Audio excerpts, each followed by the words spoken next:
Pinasabik ng Can't Buy Me Love star na si Maris Racal ang kanilang fans. Nang sa Instagram nitong March 6 ay pinakita niya ang mga litrato nila ni Anthony Jennings kasama ang magaling na direktor na si Direk Jason P. Laksamana. Tila ay mas lalo pang pinasabik ni Maris ang fans sa matipid nitong caption. Isang maising hi lang ang inilagay niya dito. Ipinost rin ng Kapamilya Online World ang litratong ito sa caption ay eto ang mababasa. Snoreen New Project. Look, Kapamilya stars Maris Racal and Anthony Jennings, and director Jason Paul Laksamana with the people of ABS-CBN Films. Samantala sa IGS naman ni Miss Jerson Raven ay isinare ang sit-down appearance together ng Snoreen na tila ay may look test na nagaganap. Saad ng fans ng dalawa, finally magkakaroon na tayo ng hashtag Snoreen or hashtag Thoma Sit Down Together. Nangangamoy launching sa big screen. ABS-CBN Films head Sir Chris Gasmen posted a photo on his Instagram with Maris Racal and Anthony Jennings. Dahil sa mga naglabasang litrato na ito ni Maris at Anthony o Snoreen or Thoma kung tawagin ng shippers ay mas lalong na-excite ang netizens.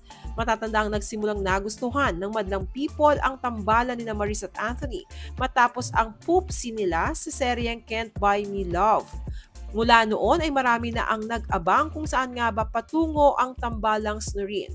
Congratulations, hashtag Snoreen, truly deserved, finally solo project for them.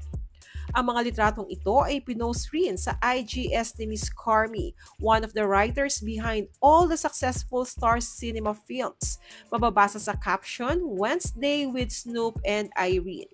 Samantala, ang ibang fans ay halos maiyak pa sa balitang finally ay dininig ng management ang hiling nilang solo project for Maris and Anthony.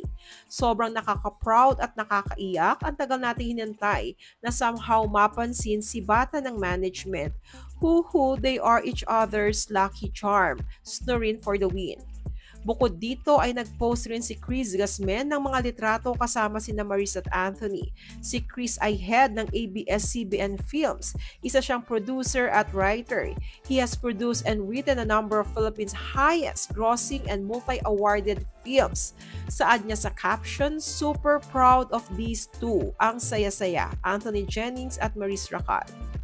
Ang gaan-gaan ng vibe ng dalawang to kaya siguro mas nang attract ng casual viewer like me. Genuinely happy for both of you. Congrats! Sad naman ng isa sa kanilang fans.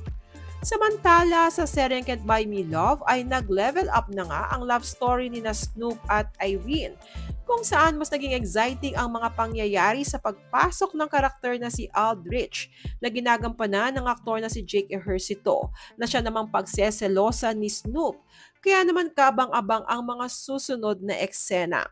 Samantala, viral din ang TikTok video ng Snoreen na in-upload ng direktor ng Can't Buy Me Love na si Director May Cruz Alviar dahil sa pagsasayaw ng dalawa. At medyo sexy pa nga ang pagsayaw ni Maris kay Anthony na nagpakilig na namang muli sa fans.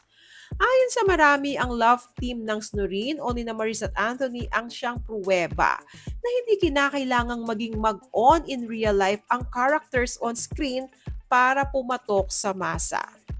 Ngayong niluluto na ang first solo project together ng Snoreen or Thoma, ay ano sa palagay nyo ang tema na swak sa tambalan nila? Romantic comedy o serious love story? Share your comments below.